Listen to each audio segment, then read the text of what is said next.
রাজধানীর গুলশানে সাবেক সংসদ সদস্য শাম্মী আহমেদের বাসায় চাঁদাবাজি করতে গিয়ে আটক বৈষম্য বিরোধী ছাত্র আন্দোলনের সমন্বয়কদের বিরুদ্ধে মামলা হয়েছে। এ মামলায় বৈষম্য বিরোধী ছাত্র আন্দোলনের সম্মিলিত বেসরকারি বিশ্ববিদ্যালয়ের ভারপ্রাপ্ত আহ্বায়ক আব্দুর রাজ্জাক রিয়াদ সহ 4 জনকে 7 দিনের রিমান্ডে পাঠিয়েছে আদালত।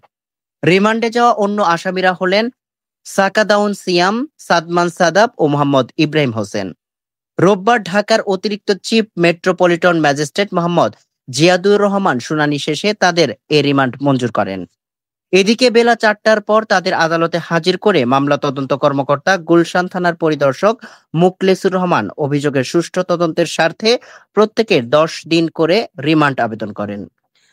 রাষ্ট্রপক্ষে শামসুদ্দোহা সুমন রিমান্ডের পক্ষে শুনানি করেন। এছাড়া বিএনপিপন্থী একাধিক আইনজীবী রাষ্ট্রপক্ষের সহযোগিতায় আসামিদের সর্বোচ্চ রিমান্ড চেয়ে শুনানি করেন। আসামি পক্ষের আইনজীবী রিমান্ড বাতিল ও জামিন চেয়ে শুনানি করেন। উভয় পক্ষের শুনানি শেষে আদালত তাদের জামিন আবেদন নাকচ করে রিমান্ডের আদেশ দেন। এর আগে রোববার সকালে সিদ্দিক আবু জাফর বাদী হয়ে গুলশান থানায় চাঁদাবাজির মামলা করেন। এতে তিনি 6 জনকে আসামি করেন।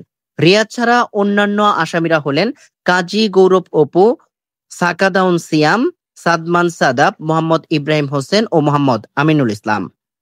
মামলার এজাহারে বলা হয়েছে, গত 17 জুলাই সকাল 10টায় আসামি আব্দুর রাজ্জাক রিয়াদ কাজী গৌরব অপু গুলশানের 83 নম্বর রোডে সংরক্ষিত মহিলা আসনের সাবেক এমপি শাম্মী আহমেদের বাসায় যান।